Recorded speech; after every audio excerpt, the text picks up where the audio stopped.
Man, the chief's up. Hey, y'all, look. It's a boat with some white people on it. Y'all wait here. I'm gonna see what they want. Man, up. A desegregated park and a desegregated public toilet. You can sit down next to white folks on the toilet.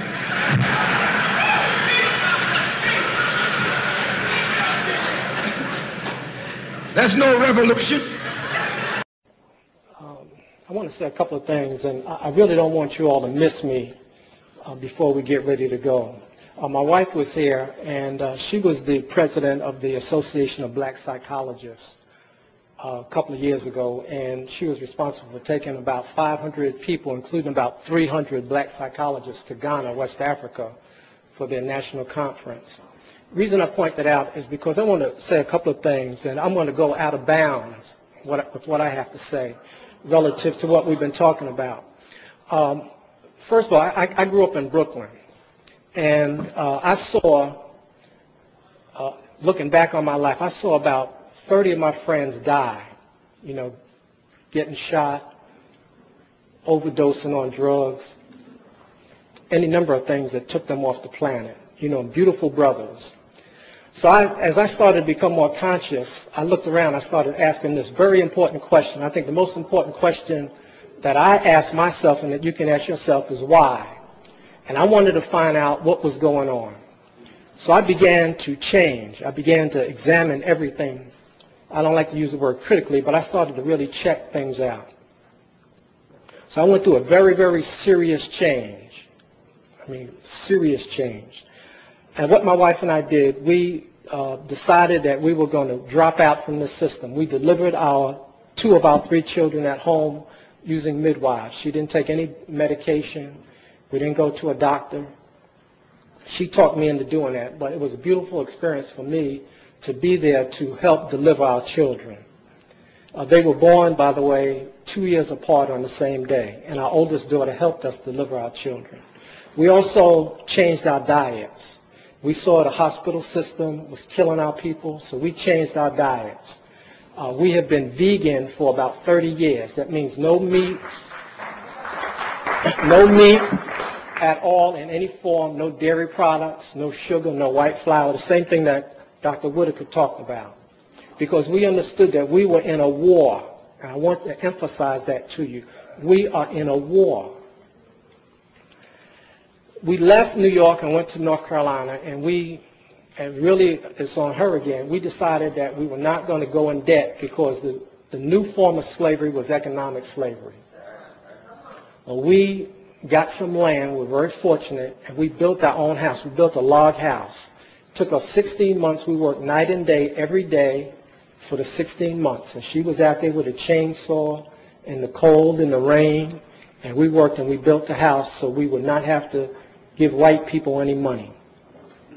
I taught on the college level for a number of years at a so-called black college, and I'm down against black colleges. I'm going to tell you straight up, because some of the madness that's going on in these schools. But what I want to say is that there are 2 things going on the planet now. One is that when white people came to us and said, we're going to free you, we're going to emancipate you from the plantation, what they did was extended the boundaries of the plantation and made it an international plantation.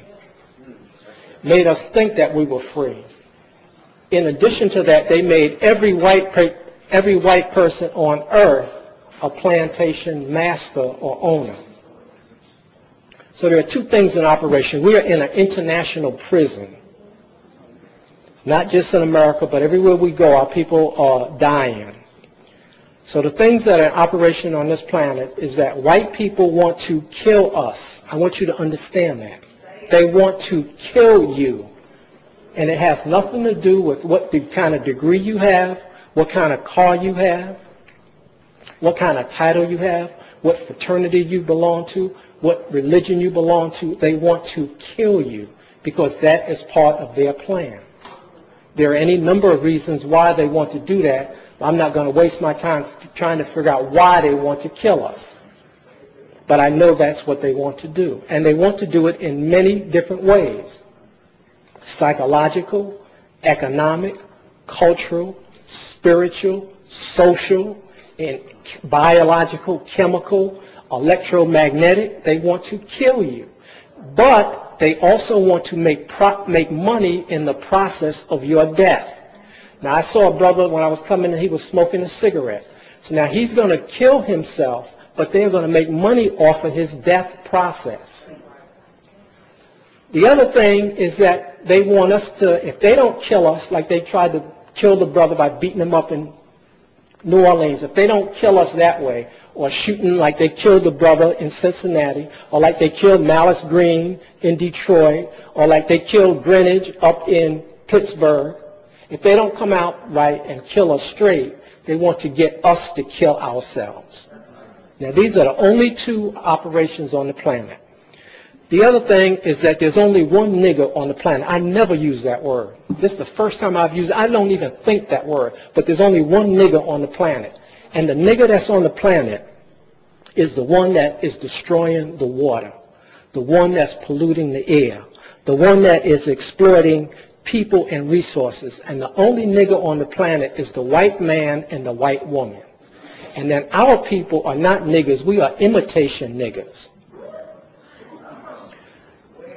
Now, what we have to do is we have to devise a system or a plan for ourselves. And I said earlier that each one of you is a system. And everything that you do, every thought that you think, either you are supporting white world terror domination by your actions, what you buy, what you wear, where you go, what you eat, how you use your time. You are either supporting the white people in their process of death, or you're for African liberation. It's one or the other. And if we don't use our time wisely, then we are engaging in a form of subtle suicide. Because as I said earlier, their system is still going on. They still have these images on TV that are going on. They're still warehousing our children in the special ed, giving them Ritalin. There are no jobs. We fill in the hospitals. So their system is not stopping. And then finally, I want to say that we need one idea. And we're not thinking about a solution to the problem. We're dealing with all these other things, but these are diversions from the solution to the problem. And we have to start to think about a solution to the problem so that these young brothers and sisters who are here now, who are 15, 16, and 17, are not here 25 years later talking about these same problems. Now, how do I know that the white people know that we are going to come up with a solution to the problem? I know it because they have retina scans, they have what they call racial profiling, DNA banks, and they're monitoring our people to try to prevent the one person from coming up with the one idea. And the one idea is how we are going to exterminate white people, because that, in my estimation, is the only conclusion I have come to. We have to exterminate white people off of the face of the planet to solve this problem. Now, I don't care whether you clap or not, but I'm saying to you that we need to solve this problem because they are going to kill us. And I will leave on that. So we have to just set up our own system and stop playing and get very serious and not be diverted from coming up with a solution to the problem. And the problem on the planet is white people.